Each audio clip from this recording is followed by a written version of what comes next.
Hi, everyone. Welcome back to Chitheads. My guest today is Bo Forbes. Bo is a global yogi, innovator, information gatherer, and paradigm bender who integrates the fields of yoga, mindfulness, science, psychology, movement studies, contemplative practice, and social justice. She is the founder of Embodied Awareness, an online education company whose mission is wellness through embodied education. Called a scholar, healer, and maverick by Yoga Therapy Today, Bo is a clinical psychologist, yoga instructor, mindfulness teacher, and movement educator. She also collaborates in research on embodiment, mood, and performance with Norman Farb, Sarah Lazar, and David Vago, who are fellows at the Mind and Life Institute.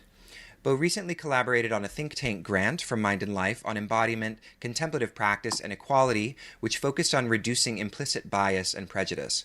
She is the founder of the One Body Collective, a nonprofit initiative housed within the Give Back Yoga Foundation. Its purpose is to collaborate and create new pedagogy in somatics, contemplative practice, and social justice. Bo received her bachelor's and master's degrees from the University of Chicago and her doctoral degree from the Illinois School of Professional Psychology. Her background includes training in biopsychology, stress management, mood disorders, sleep anomalies, eating and body image issues, and athletic performance. Bo brings her special method of embodiment training to professional sports teams, corporations, yoga instructors, mindfulness teachers, and healthcare professionals worldwide. She conducts teacher trainings and workshops internationally, including in the US, Canada, the UK, Europe, and the Middle East. She is on the advisory boards of the International Association of Yoga Therapists and the Give Back Yoga Foundation. She writes frequently for Yoga Journal, the International Journal of Yoga Therapy, Yoga International, and other leading magazines. She is the author of Yoga for Emotional Balance, which we'll talk a little bit about today. Yoga for Emotional Balance, Simple Practices to Help Relieve Anxiety and Depression. So with that esteemed bio, hello, Bo, how are you? I'm great. Thank you so much for having me. I'm a huge admirer of your work, and I try to listen when I can. Oh, I really Um, appreciate hearing that. yeah, yeah. We were mentioning just before we started the interview that this is actually the eighth anniversary of you submitting in, was it the final manuscript of your book? hmm hmm So looking, and you were sort of joking about being asked questions about it and having to sort of look back at the text again. Do you feel like, looking back 8 years, how do you feel about that project? Do you feel like you would change anything at this point? Oh, that's such a great question.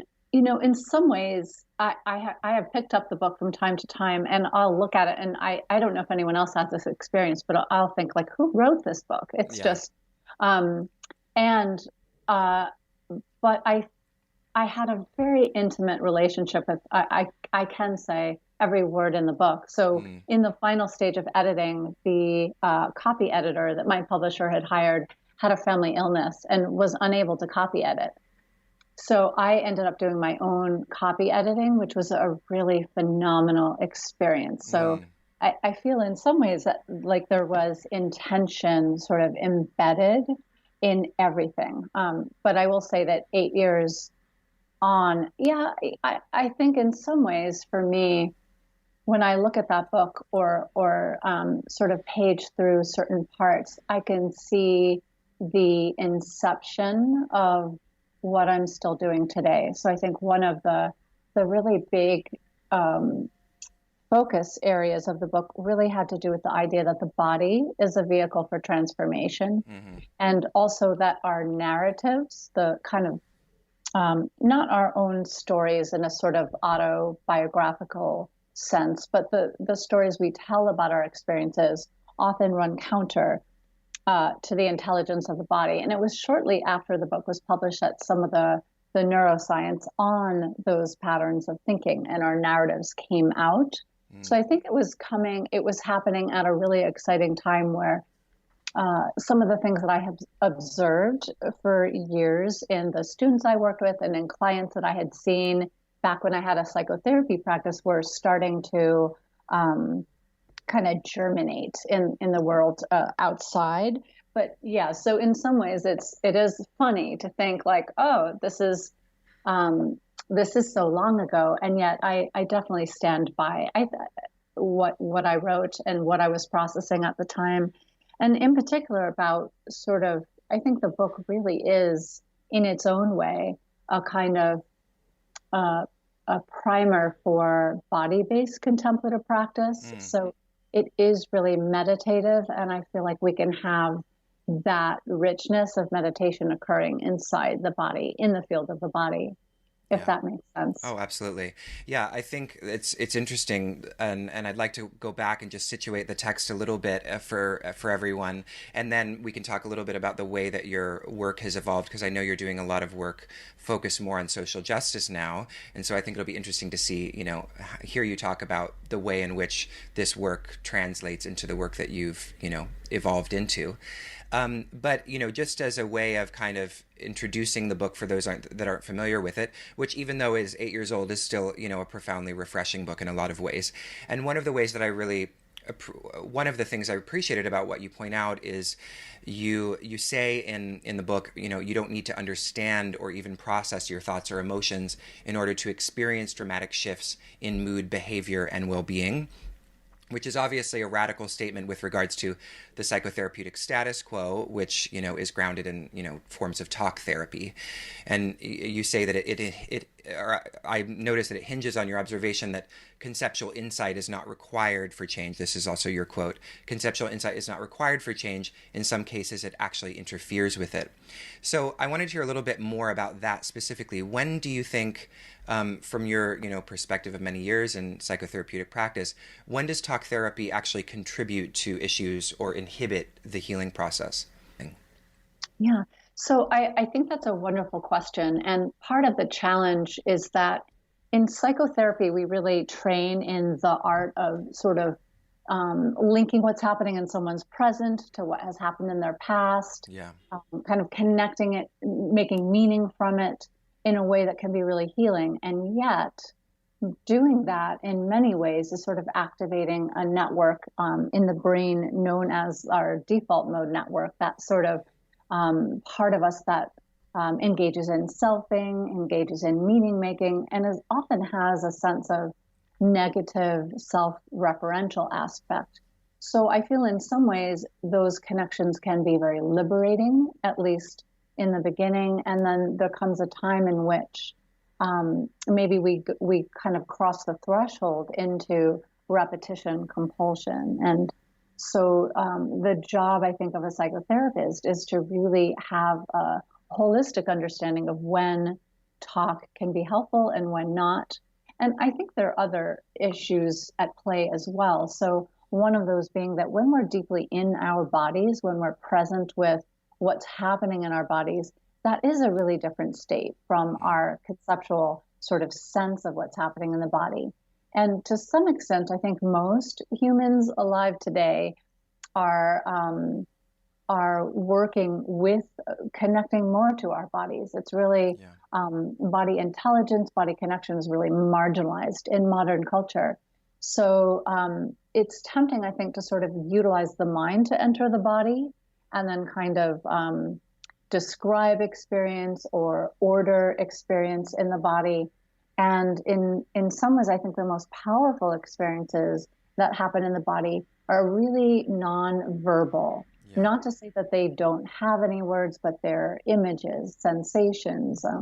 I think of it sometimes as these origami shapes that sort of you pull one end and sort of a whole nother shape arises, and you might pull or tuck that end, and something else comes.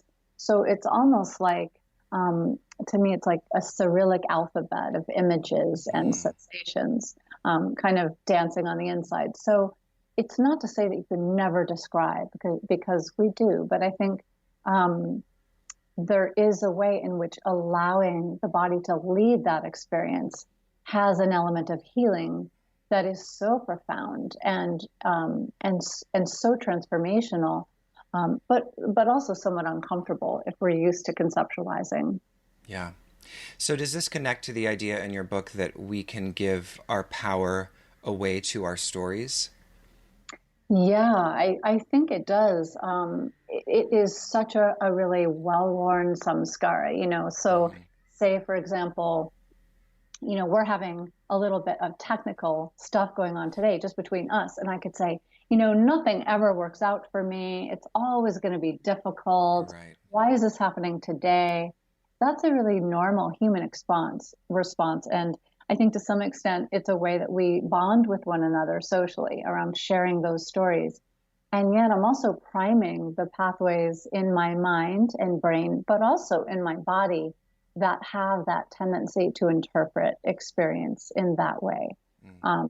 So yeah, I think it is a both and, but really important to be careful about how our narratives can also shape future experience Right. as well. I think, and what I hear you saying a little bit, especially about the talk therapy versus kind of a bodied centered, you had that beautiful expression of the Cyrillic alphabet.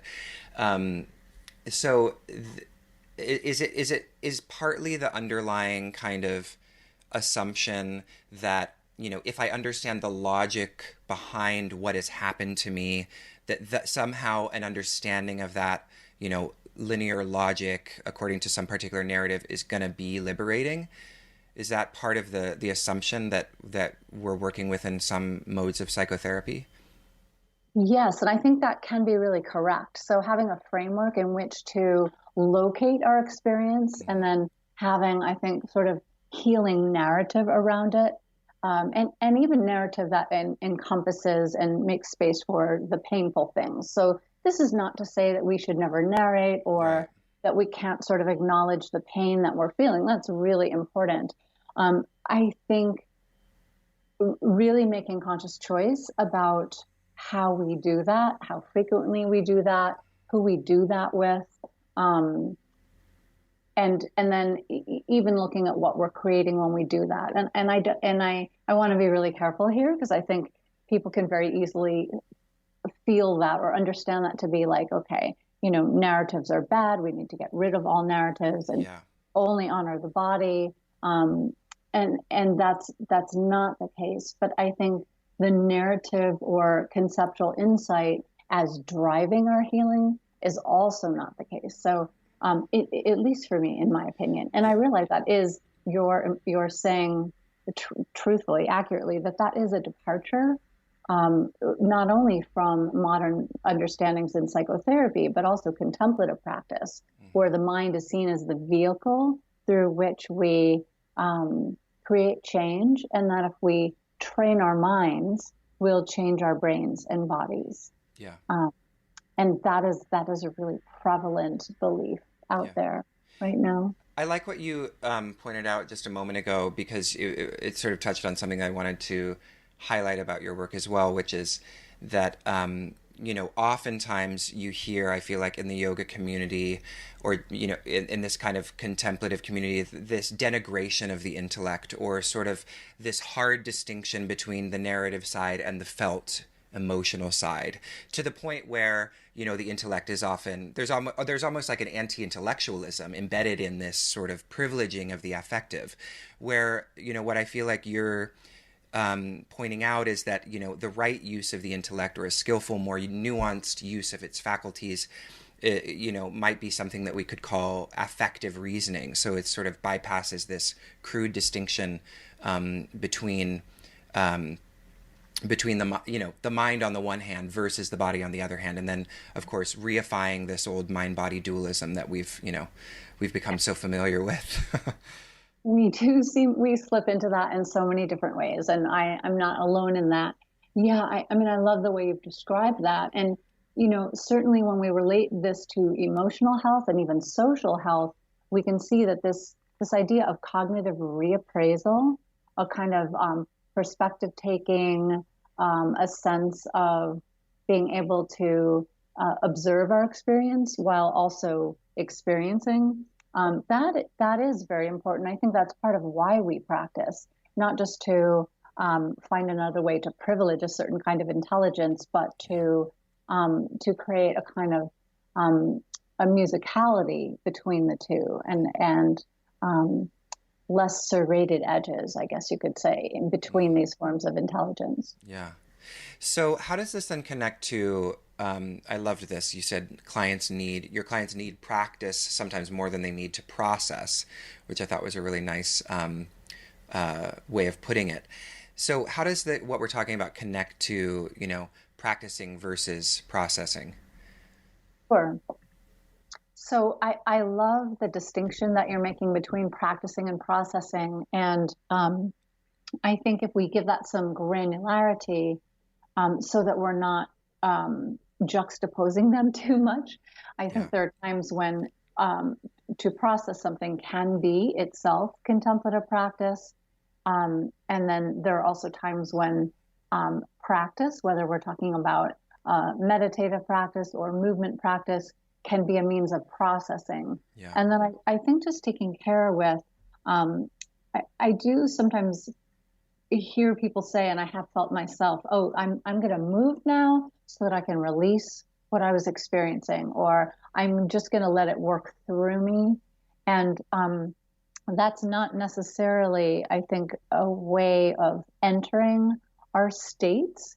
And so I think one of the reasons we do practice, whether it's, meditative practice or whether we're doing something that we would consider more body based, is that we're going toward rather than moving away from. And the same is true of processing. And there are brilliant teachers that do body based psychotherapeutic modalities, and there are body based practices that that allow for us to sort of to note and watch and observe and sense. But having ways, I guess what really comes to mind here is that not making these modalities into binaries. Yeah. We it's hard not to do that. Hmm. Yeah. So, what I hear you saying connects well with another thing that I really liked about the book, which slaps up against this assumption by many people that, if you're doing yoga, just by virtue of the fact that you're doing yoga, it's going to lead to healing. And you point out that yoga can be done in a variety of different ways, oftentimes in ways that are kind of, again, repeating the same sort of repetition of anxiety and depression, which of course is the central focus of the book, is these issues of anxiety and depression. And so you end up, proposing restorative yoga more than other forms of yoga as really this place where we start to peel back these more problematic repetitions. So I know you wouldn't say that, vinyasa yoga or intense yoga is all bad, but can you talk a little bit about the way in which we bring our stuff to the mat, and how we can start to maybe move in a way that's towards healing rather than, reifying our habits? Sure. Yeah. So I think repetition is, or repetition compulsion, or you could think of it as our samskaras, are in many ways very creative and very insidious, because they do find a way into almost every aspect of our lives. And also because the things that we use or turn to cope with really difficult feelings, or to cope with emotions that are really intense, or a lack of safety in the world, those coping strategies always arise out of utility. They are ingenious ways of navigating the world. Mm-hmm. I think in many ways, when we start any kind of practice, and yoga, I think in some ways, because it does so often involve the body as well as the mind, can often bring some of our patterns right to the surface, or right onto our mat, if you will. And in many ways, the practice can be utilized to sort of hold together or solidify or cohere these coping strategies. Mm-hmm. And one of the ways that comes most easily to mind that that can happen is that if we're, say, very pitta, or very prone to sort of anger or agitation or activity, and we choose a practice that matches that quality, like it's a very physically intense practice, it's not that we can never transform. I would not say that, but that we're choosing something that actually enhances or increases or empowers our coping strategies in a way that can perpetuate them. Mm-hmm. And where I think really powerful places of healing can occur is that place where we begin to realize, and maybe this is a multitude of moments, that the ingenious coping strategies that we once used to kind of to defend ourselves, to survive, is a strategy that no longer works, Mm-hmm. um, and that we're able to choose other strategies. And to me, restorative yoga is very powerful as a means to doing that. It is something that we do in our bodies, but it's also a very meditative practice. Yeah.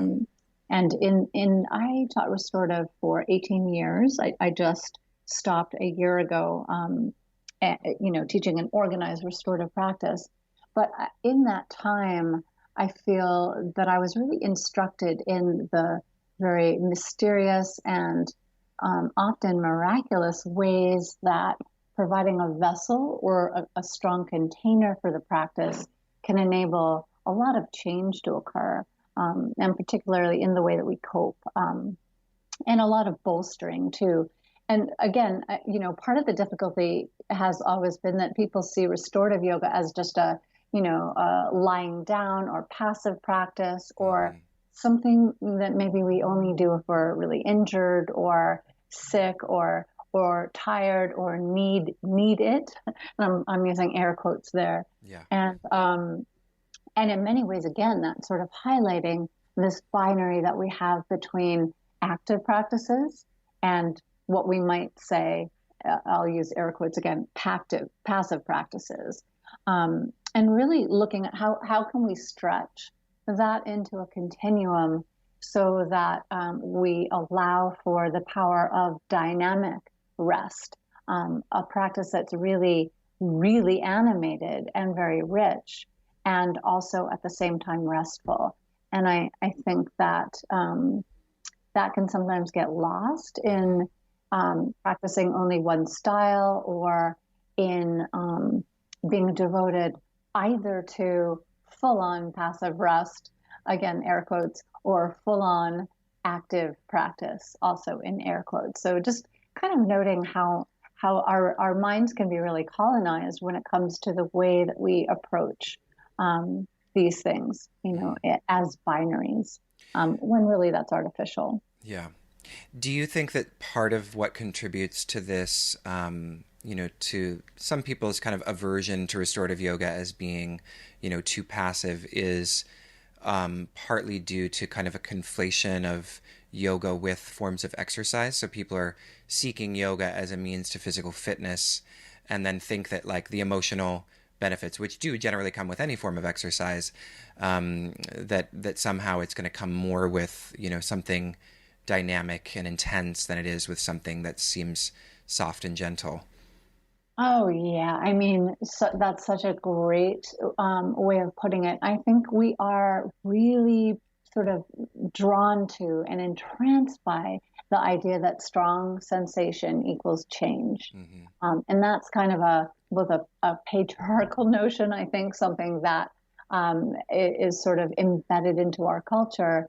And then I think there are these really subtle forces that sort of come into play or influence all of us, that have to do with the body, how we view our bodies, what our collective mindset is about what makes a beautiful body or a yoga body. Mm-hmm. This you've just brought up kind of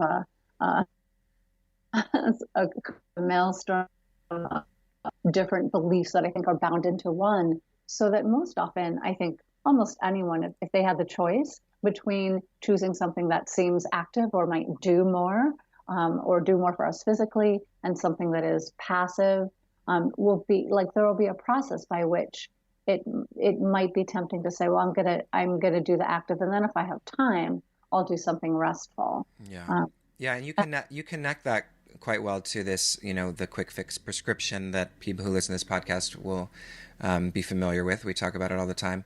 And this quick fix prescription that you point out is even connected to restorative yoga. So, you mentioned in the book that you will see these articles like 5 restorative poses to, you know, give you more emotional ease or something like that. So even within this, even within the gentle forms, there's this assumption that, a very specific sequence or a simple, 5 point series will bring about all of this profound change very quickly. Whereas you're pointing out that really it is a kind of a gradual, subtle process that in turn kind of ebbs away at these samskaras rather than something that can just be harnessed in 30 minutes.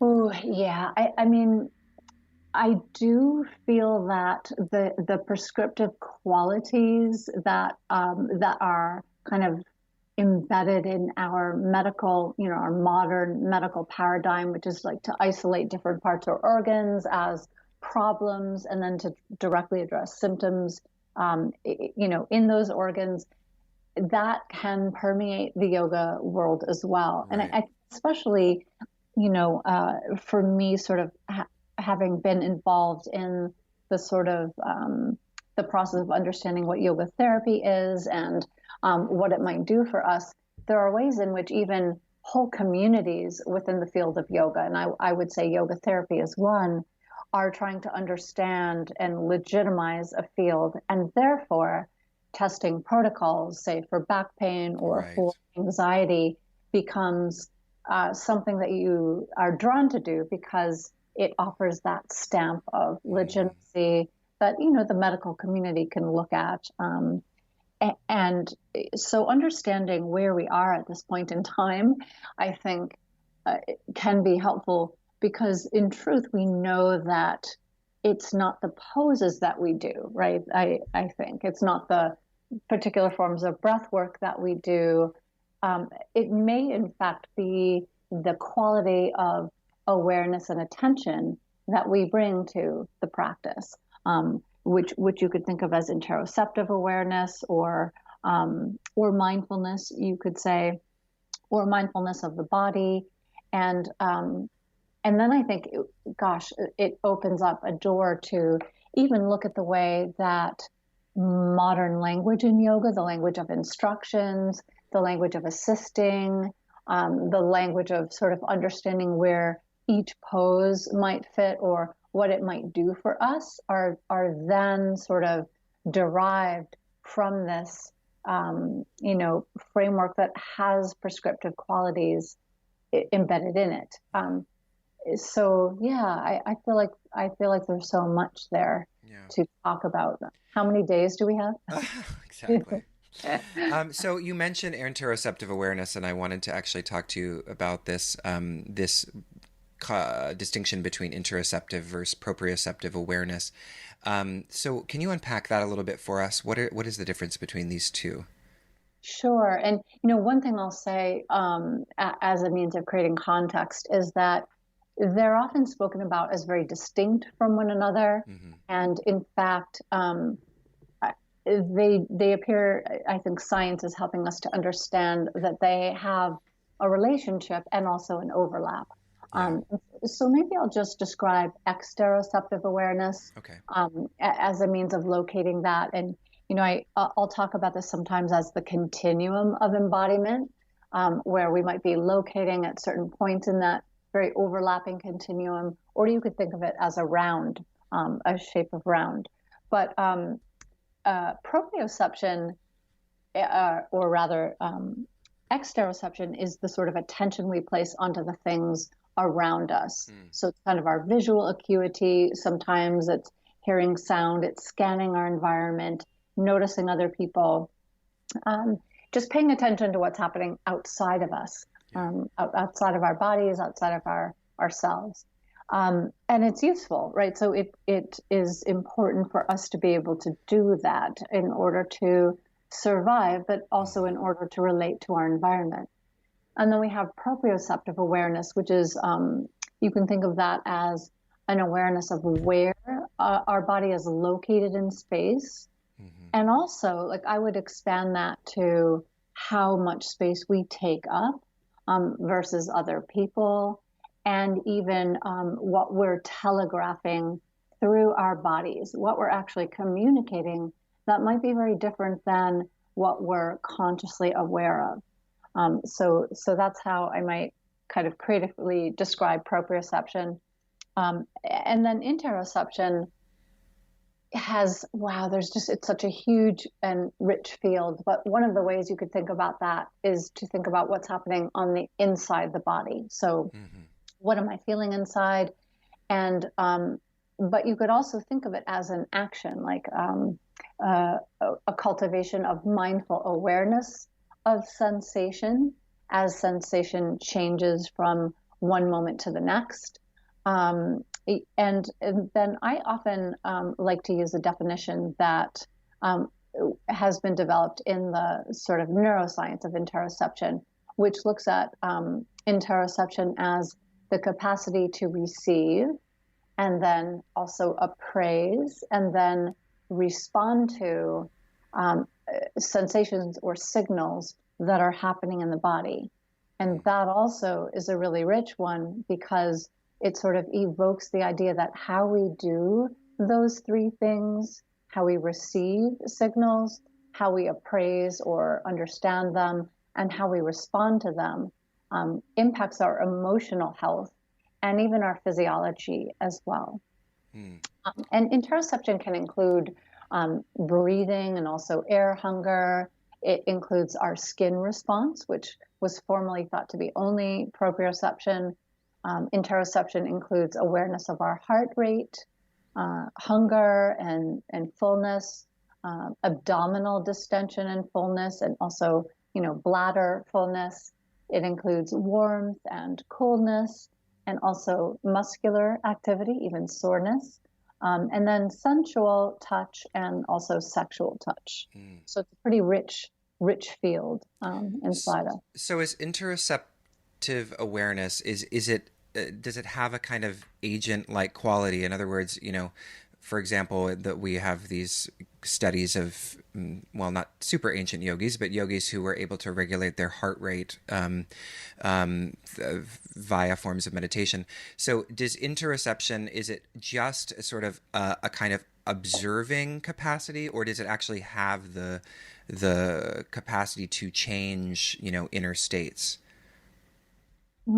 Okay, so that is a wonderful question. that that the answer let me see if I can simplify that answer. If you consider for a moment that our brains and our minds, but particularly the brain, has to automate sensation and automate perception quite a bit of the time. And this is called the predictive coding model. So in regard to the body, our brain uses past sensory experiences and kind of puts them in a kind of a sensory map. And it uses past experiences to predict future sensations and experiences. So you could think of that as like a self-fulfilling body prophecy. Wow. And then things get really interesting when there's a sensation that differs from the prediction that's being made by the brain. So there's a prediction error. And then the way that error is resolved brings into question the agency that you mentioned and also has some relation to resilience. So, for example, there can be active inference, which means an attempt to change the sensation that's happening. So say, for example, I'm here in the Cambridge, Massachusetts area. It's cold and rainy. If it were suddenly to be 90 degrees, in the room as we're speaking, that would be a prediction error because I'm kind of in that space of being just a little bit cold. I can put on a coat to make that sensation go away. So I can do that consciously. And then I can also, my brain can regulate body temperature. So maybe even, homeostatically producing a little bit more heat to sort of change my state. And I may not be aware of that happening at all. But that's called active inference. And it's considered to be a kind of, I think this term is somewhat problematic, but a top-down strategy where we're sort of I think outside in might work better, but we're regulating a bodily state from the outside, and we're kind of imposing another order on it. And when we think about resilience, we might kind of consider that to be a stress reduction strategy. So there's like an error. I want to make that error go away. So either it's going to happen automatically or I'm going to try to change what's happening. You can also have perceptual inference. And that is a really different strategy that integrates the discomfort or the current sensation into the map and literally expands the brain's body map. And that's often called the bottom-up strategy. I like to use the term inside-out strategy. And that's more of a stress resilience strategy where we get better at navigating a wider range of sensations. If you've ever felt like, well, I would feel better or less unhappy if only my partner would change his behavior or her behavior, their behavior. Or I'm fine in this experience, but if you change that, that's really what the problem is. Mm-hmm. And so wanting our environment to sort of mold itself, occur. Yeah, mold itself in our likeness. And then, so I think getting back to your initial question about actively using intention to change a bodily state, it's not considered to be part of interoception, but I think it could be considered part of contemplative practice, but within this larger context of, are we simply doing something to our bodies and they are passively receiving it? Or are we just expanding into a wider range of sensations? And there's some interesting research being done with cold immersion as a means of sort of regulating pain and emotion. And the Wim Hof, who's also known as the Iceman, is a kind of superhuman, record-breaking, but also kind of humanitarian who has really wanted to utilize breathing techniques, yoga, and cold immersion as a means of helping build emotional balance. And I think there's agency involved there. So that's kind of that's a really rich question. So I want to go back to something that you mentioned because I love this idea of expanding the brain's body map, which seems to connect to this very hot topic now, neuroplasticity, which we'll be focusing on next quarter with our content, and the way it connects to contemplative practice. So I want to hear a little bit about that, but I really like that idea of expanding the body map because it feels like a place where all of this kind of more scientific language research around contemplative practice can start to connect with, some of the philosophical teachings of the tradition, which essentially, argue for or posit this interconnectedness. So it's almost as if there's, the promise or the potential for expanding the body map in such a way that the body map can include other people, right? So there's this sense that this kind of felt division between myself and the world, or myself and other people, can start to sort of dissolve in the face of this expanding body map that one in some aspects of the tradition or history might be called a kind of mystical experience even. So I'm wondering what your thoughts are on the way in which neuroplasticity connects to this work, and then maybe this is without, we don't have to have the mystical conversation, but I feel like that's even expanding the brain's body map could also then segue into the discussion of social justice, which we're kind of moving into. So anyway, I know that's a lot, but what are your thoughts on that? I might ask you at certain points to kind of refresh. Sure. Because it contains your question. It's so beautiful. Yeah, it contains so much. So one of the things that we could talk about is how does this idea of expanding both our range of sensation and then not just of movement, but interoceptively, our capacity to tolerate, say, for example, shame, or to tolerate feelings of anger, or guilt, or lack of predictability, or memories, and things like that. So I'll expand interoception there. And, you know, how does that relate to neuroplasticity? I sort of, that's one of the things I read you asking. And Yeah. neuroplasticity is this really wonderful concept, because it used to be that we thought that sort of past the age of 14, it was all downhill, that our brains don't change and they just sort of decay and decline all the way up to the moment of death. And I think it really was a kind of revolutionary moment to discover, to prove, and prove again this concept of neuroplasticity, which means that um, our brains can change. We can change the size of our cells, the shape of our cells, which is pretty cool. And one of the really exciting areas in neuroscience right now looks at the way cells, groups of cells, communicate with one another, and then this kind of whole brain connectome studies that look at the entire brain and the way that it's functioning. And so one way to understand how the body plays a role in transformation is to consider that both the body, well, in two ways, both with internal sensation changing literally from one moment to the next. And then if we take connective tissue, which I think is really known as an organ of interoception, that too is always moving in what the researcher Jean-Claude Gimbertot calls an intelligent chaos. So the question becomes like, what creates change, and how might that actually transform us? And if you think of kind of it entering the body, entering this field of sensation as entering this kind of chaotic, galactic internal landscape with all kinds of things happening,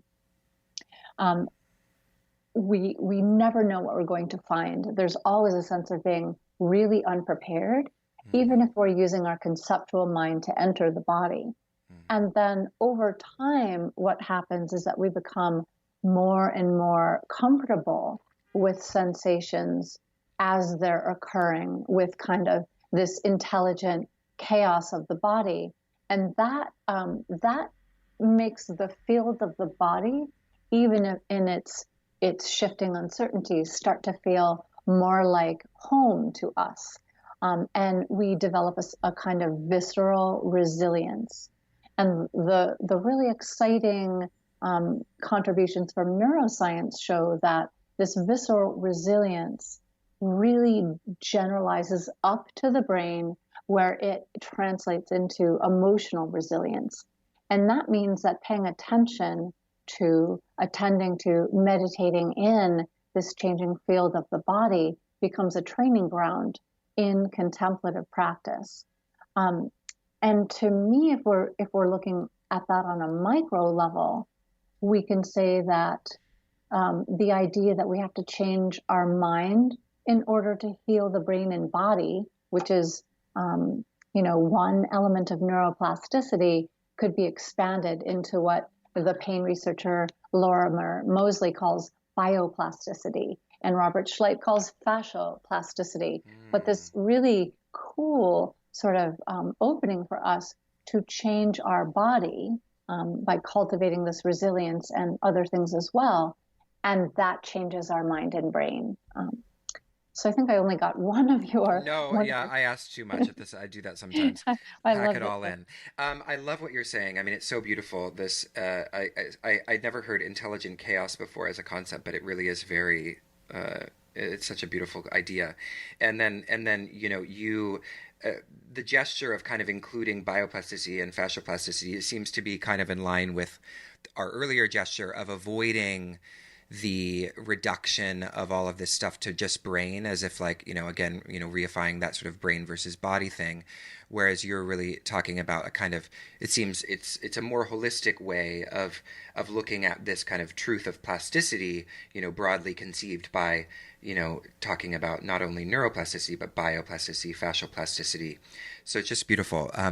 So, now as a way of segueing into the kind of the social justice conversation, which is a lot of the work that you're doing now, which I want to talk a little bit about.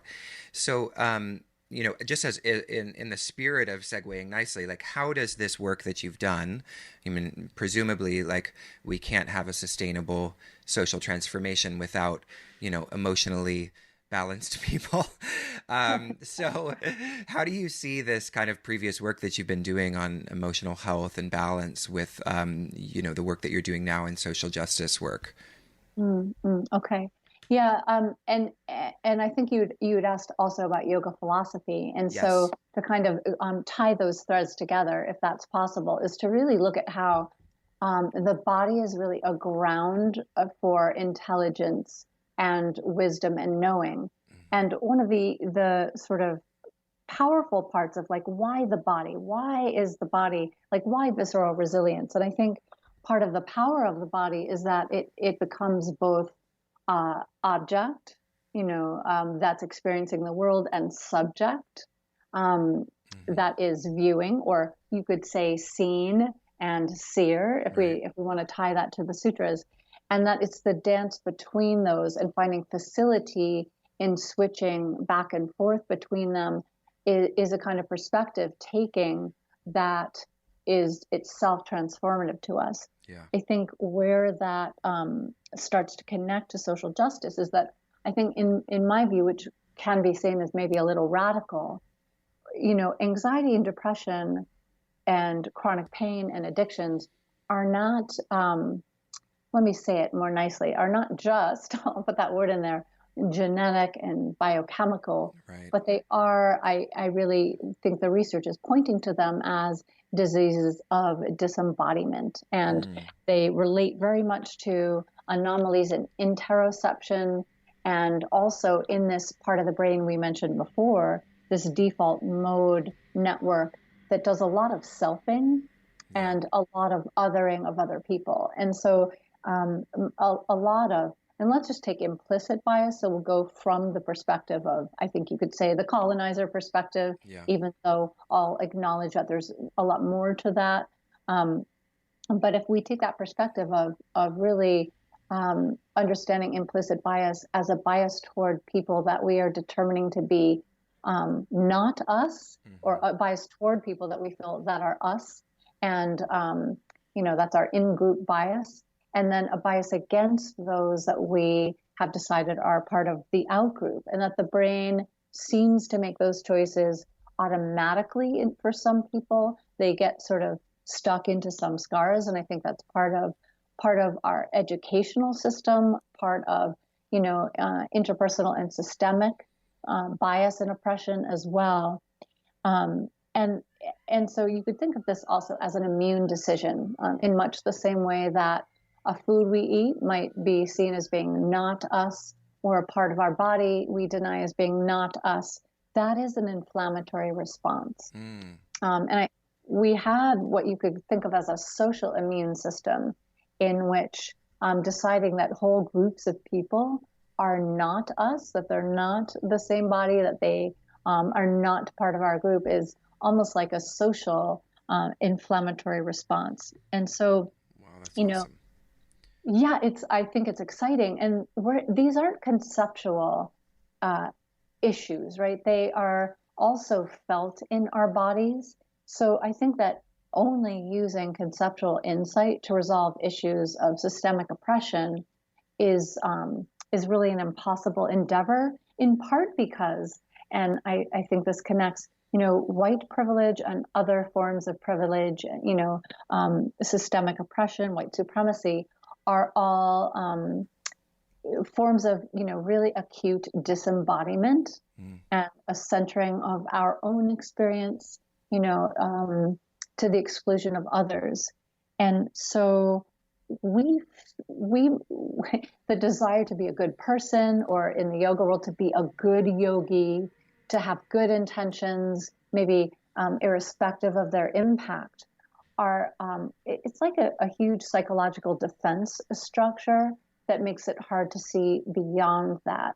but I feel that we can actually feel in our bodies and learn to kind of listen on that level to things that the conscious mind doesn't really want to see. Mm. Um, I, there's some, oh, Sorry, I just wanted to touch on that because I think what you're saying is so profound, this association with disembodiment to like very rigid forms of selfing, because I think it almost runs counter to kind of the social presumption, which is that, if I have a very strong sense of self, then I'm embodied in some way, right? That I I understand who I am and where I am in the world. Whereas what you're saying is really kind of counter to that, that actually it's disembodied to conceive of oneself in this sort of like very deeply contrasted form of self that then, basically coheres itself in contrast to other people or in opposition to other people. And I think that's such an important idea,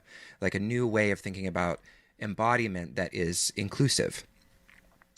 yes, inclusive, and again, can find the places that we are centering self and othering others. And actually that it is essential to our health to be able to do that. Right. I think we have these defenses against community that are reinforced by social media, Yeah. even to the degree that I've seen people say in their own feed things that are really problematic, where someone from a different field might say, like, gosh, do you realize that you're saying that's a little messed up? But everyone in their feed is saying, you are so amazing, you're so wonderful. So the idea that the world is sort of created in our own likeness is a Mm. perpetuation of privilege. I Can mean, you that's can you give an example of what you're just talking about, of someone saying, I'm not, I hear what you're saying, but I wanted to maybe have a couple examples. I just saw one, I think, the other day. What I think one one thing that I've seen, for example, is people saying, I went through trauma and yoga healed me. And so now I am healed. And a lot of people will say, you're so amazing. You're such a, goddess or God or whatever it is. You're so inspiring, without necessarily going beneath that statement to sort of look at, well, let's take a critical look at what that just said Mm. and what the implications are. um, I think and so listening to that like, oh, that happens in our body when we see a statement like that, and then understand, oh, it's not really popular to speak out with this person, but I'm going to do that anyway. And I think there are sort of myriad ways in which social media feeds are created to admire things that are in our own likeness, and to reinforce that tendency to divide between self and non-self. And using the body, I think we've talked about the body as subject and the body as object, but we could also consider the body as methodology, and in Mm. particular, healing methodology and healing in regard to social justice. Mm. Um, there are some really interesting studies of embodiment that look at body ownership, and body ownership is the sense we have that our body belongs to us. Right. And that's a huge topic right now, particularly in issues of ethnicity and gender, issues of race. And these studies, a lot of them are done out of Manos Sekiris's lab in London. And they're looking at, I think this is really amazing, illusions where you can create body illusions that, in particular, the rubber hand illusion or infacement studies, which make you believe that you have the face of somebody else. And Wow. in just a couple of minutes, you can convince someone using combined simultaneous visual and tactile stimulation that a rubber hand is part of their own hand. That sounds like just maybe a cool trick of embodiment or disembodiment, but where some of the there's two areas of research that I think will um, you'll like, your listeners will too. And the first is um, researchers looking at, well, what happens in the disembodied part? So if I put a rubber hand on the table next to your right hand, and your left hand is out of the picture, it's behind you somewhere, and I stroke the rubber hand and your hand with a little paintbrush at the same tempo, in the same sort of spot, within a minute or two, your brain is going to take ownership of that rubber hand. But what happens in the hand that is out of the picture? Because in order to adopt a foreign object as part of our body, we also have to disown the part that was there before. And what they've found, and this is pretty consistent now across many studies, is that there is a drop in temperature, histamines are released, and movement, which you can think of as both proprioception and our sense of agency in our bodies, decreases, but not throughout the entire body through the disowned part. And so you could say that not being in our bodies is actually an inflammatory state. And we could wonder, well, what happens when we're not in our bodies most of the time, when we're really dissociating? I think the second really exciting group of studies is looking at how we actually need a strong sense of body ownership. We need to feel like our body belongs to us, to have the capacity to make decisions around our body, to feel safe in our body. But then it also needs to be somewhat fluid toward people in our outgroup. So in this same lab in London, one of my favorite studies took a group of people that had already tested positive for implicit bias. So they were a group of white people that had bias against people of color. And they set them in front of a mirror, and facing them in the mirror was a person of color who was having their cheek stroked by a Q-tip at the same place, in the same tempo as the white person, the subject of the study, was having their cheek stroked. And within a couple of minutes, they felt themselves to be inside or underneath the skin of the person in the mirror, the person of color. And what they found was that in that short sort of 2-minute span of time, being able to adopt or sort of bring or expand, you could say, what you consider your in-group to be, actually resulted in a reduction in bias. And there have been many studies using body ownership. Just to take perspective, we could say, well, like, why do we have to, like, why is it that people of privilege really have such a narrow map of what is considered me and such a wide range of what's not me? Yeah. And I think that's part of what we want to make inquiry into. But really looking at privilege as a disembodied state. And I think if you read a lot of writers of color, like Ta-Nehisi Coates talks about forced disembodiment as an act of terrorism. And so I feel that where being embodied, we're practicing interoceptive practices, renewing body ownership, our sense of agency, and even the way we resonate with other bodies is a way of kind of combating the fact that forced disembodiment is a primary mechanism by which dominant cultures systematically and systemically oppress people of color, people of certain genders, vulnerable bodies, bodies with disabilities, non-heteronormative gendered bodies, non-binary bodies, and really looking at their embodiment as a means of reducing systemic oppression, and then also as a means of resistance for people that have endured oppression. Wow, you've said so many amazing things there. And one of the things that I love that you said is you referred to it with these studies as these individuals had tested positive for implicit bias, which just kind of, provokes this idea of implicit bias being kind of a disorder, which, if a couple of things, like if we did look at it that way, then we could sort of see, okay, well, there are forms of treatment that can be, prescribed to reduce this implicit bias and increase, or decrease selfing and othering. But also, I felt like it's an important thing to sort of see for those who are more sensitive to not being implicitly biased, because I feel like there's, on the liberal side of things, there's there's the othering of those who are biased, right? There's the kind of, it's like these people are just haters and evil, and we must, smite them out in some way. Whereas I just think it's an interesting way to look at it, to see testing positive for implicit bias as if, implicit bias is a kind of disorder.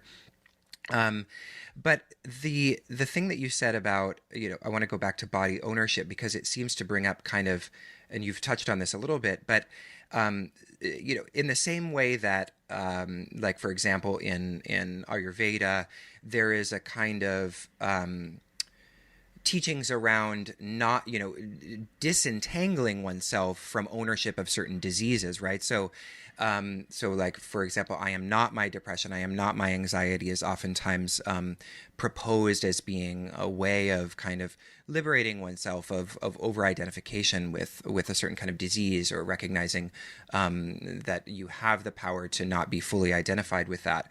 So, and then so there are moments when maybe it would be appropriate not to own our bodies in this kind of way.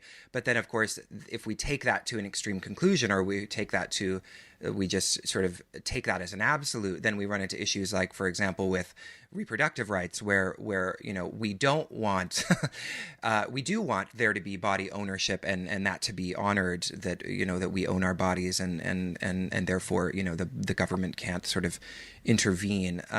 So anyway, I just sort of, the idea of body ownership brought up a lot for me in this kind of way. So I'm wondering if you have any thoughts on that, when this idea is really important and operative, and when we might want to not take as much body ownership.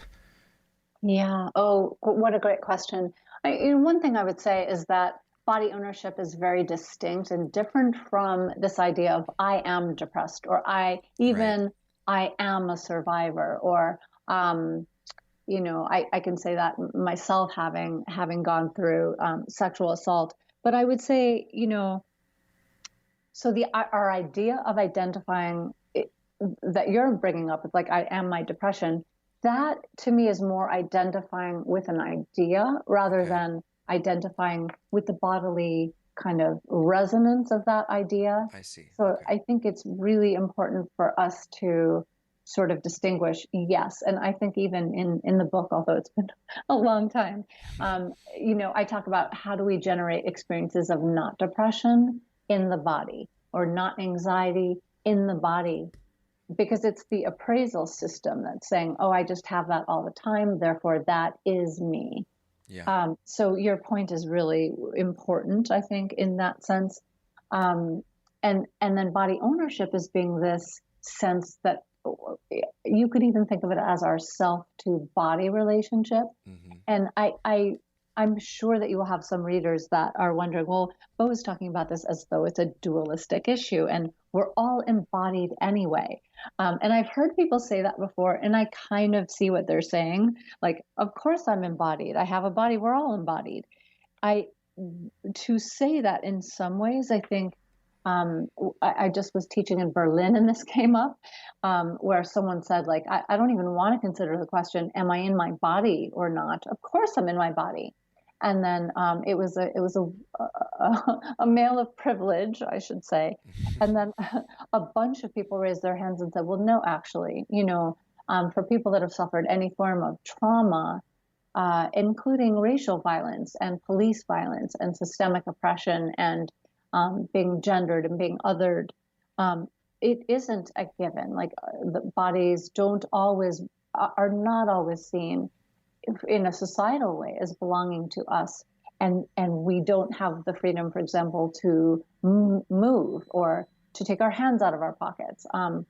and understanding privilege and the way we take up space, and by contrast, oppression and the way that limits our sense of agency in our bodies, our ability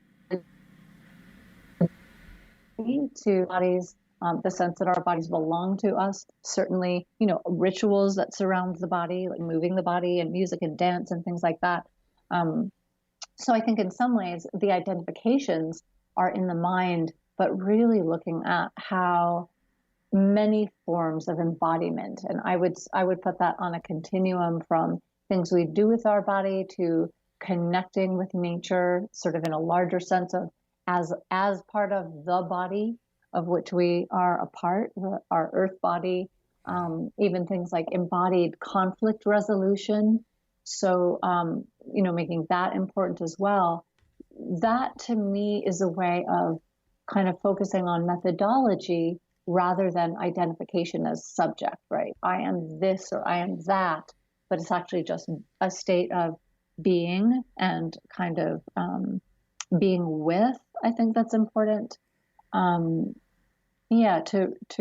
really kind of say, I think to some extent we all, if we have a body, we actually struggle with inhabiting our body in this society. So I think the concept is inherently healing, and that dualism is coming, from the outside, kind of visited upon us, if that makes sense. Yeah. And yet, what you're also speaking to in such a wise way is that our sense of body ownership, if it's too strong, we lose a sense of the way we resonate with others' bodies. And it is almost like an autoimmune disease socially, where everything is not us, Yeah. So every difference, every gendered difference, every non-binary body or every body that's different than my body becomes other. And so we actually do, I think, want more resonance with others' bodies, and a greater sense that we're part of one body. And you're bringing up also, I think you alluded to, something that kind of is under the surface a little bit in the modern yoga world. And that's the idea, like, well, this is yoga. It's about unity. We're all about unity. Yes, that is conceptually true. But, if we look at the issue, not just of cultural appropriation, but the way bodies are represented in yoga, and, which bodies have the right or the freedom to practice, and where, how resources get allocated to certain bodies, then we also start to self-examine, like, okay, there is a tendency for us to say, oh, look at that person over there is so intolerant or so racist. And I think that's also a defense, sometimes called, white exceptionalism or virtue signaling, where it's kind of like, oh, look at how bad that person is. Look at how good I am. Right. Again, getting back to that goodness. And I think the body is a great way, a great medium for dropping in and saying, well, actually, maybe not. Maybe we're not as good as we think we are. And maybe that's really important as a means of spiritual growth, really, to understand that, this concept of privilege that hasn't been explored very much, it's not just about activism, without internal work. And I think where embodiment can be really revolutionary is that kind of taking us from what sometimes can be a more adolescent sense of social justice that in white communities has so much outrage and righteousness and, self-ing in it, and actually kind of deconstruct that a little bit and to say, well, actually, let's understand. And I think there's a psychology and a biology in our defensive structures that when it comes to social equity can be really helpful in kind of understanding what we're really combating, and that it's not just the good people against the world, but that, goodness itself and the centering of our own sense of what's right. Yeah. Yeah. Yeah, I love that. It's a very kind of nuanced way of looking at it, and I'm glad you mentioned the unity thing because we that's something that I like to talk about because it is sort of, to use this very common, maybe overused phrase, spiritual bypassing to, Mm, to kind of assume that since you have the concept of unity, that means that your sort of affective structure is conducive to that concept, or maybe another way of thinking about it would be that you can't have unity without diversity. So they sort of imply one another, and the sort of healthy relationships of that diversity is really what counts for that. If unity is to count for anything, it has to sort of in some way reflect that. And so it's really beautiful. yeah. We're sort of entering the end of our discussion. It's been really beautiful talking to you, Bo. So I wanted to hear maybe if you had any other thoughts on, this topic of social justice, and maybe you want to talk specifically about some of the work that you're doing, in this area. Sure. Yeah, so I really do feel that the work that we've been talking about just moments ago, this sense of understanding, how there is, you said you didn't use this phrase, but you sort of implied this idea of color blindness, or this idea of everyone is equal, and how destructive that can be in the field. And I loved the phrase unity in diversity. It's actually, I have my second family is Baha'i, and that actually is a Baha'i catchphrase that has always Awesome. been, yeah, really, really important to understand that, and then to really begin to examine what we've done with yoga in the West, who holds power, and I'm including myself in that examination. How have we wielded power? How have we sort of how can yoga, how has it been a recapitulation of Mm, colonial structures, um, that have created yet another situation in which resources and opportunities are located in the very few people with authority.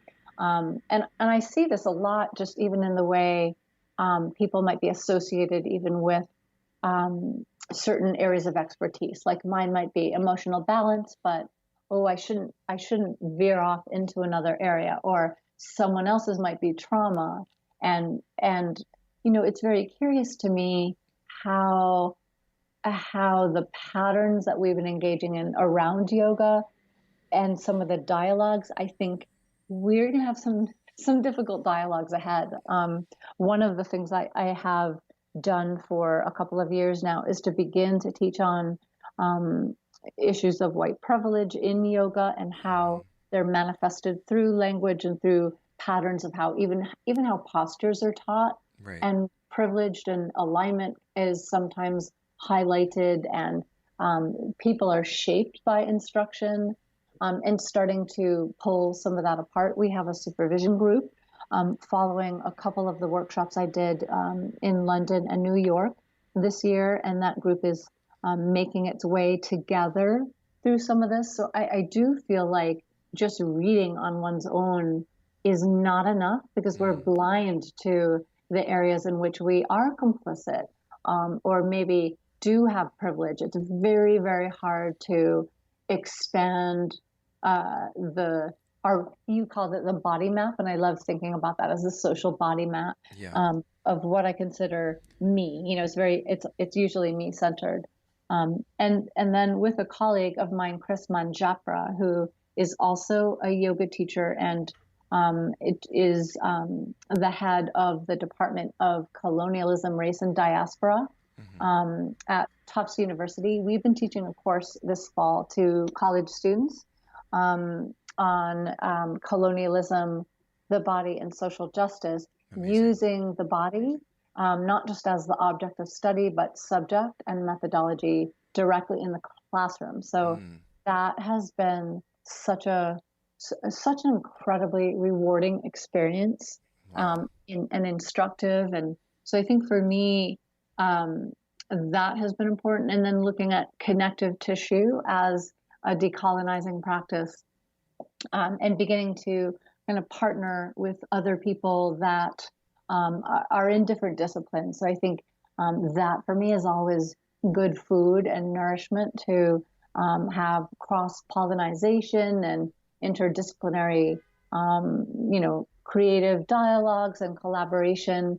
And we're also looking at together with Norm,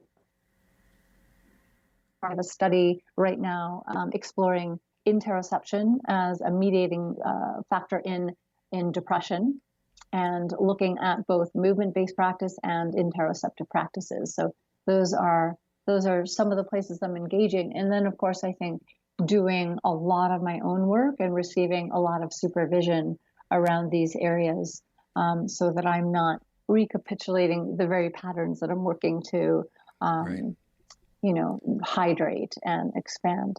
Wow. Well, you're doing such important and beautiful work, Bo. Thank you so much for chatting with me. And to close, I just wanted to ask if you wanted to share maybe how people could, get connected with you or learn more about any offerings that you have coming up. Sure. Well, first, thank you for having me. You are the only person to persuade me out of my writing cave right now, Awesome. because I love your work so much. And so, to some extent, I'm working on this next book pretty hard this year.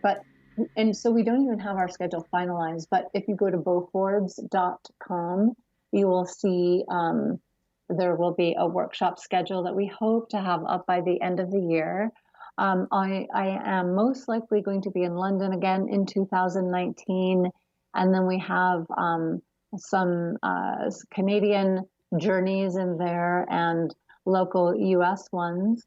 And so you can also find me on Instagram at Bo Forbes Yoga, and also on Facebook, although my writing has been sort of pretty focused internally. I'm much less regular on social media recently. But I'm always happy to dialogue, and we're always putting out new videos on YouTube. So those are free of charge on our YouTube channel. And that's you can find on YouTube just by searching Bo Yeah. Forbes Yoga. Yes, it's so funny. I don't even know the name of the channel anymore. It's been so long. But yes, you can search Bo Forbes and find that there. Yeah, we do have we also have online courses, and the one on social justice is closed right now, Okay. while we're in the supervision group. But we'll be doing that in association with our 3 days this year, and then we have another one called Yoga, Mindfulness, Neuroscience, and the Body. And that one's really fun, looking at the belly brain or enteric nervous system, our immune system, our default mode network, interoception, self-compassion. And then we have a shorter course on yoga for emotional balance. So those are the best ways to interact and engage All for right. now. And your website is boforbes.com or Yeah, excellent. .com. All right. Well, it's been such a pleasure chatting with you, Bo. Thanks so much. Thank you for having me. I really appreciate the work that you're doing. Thank you.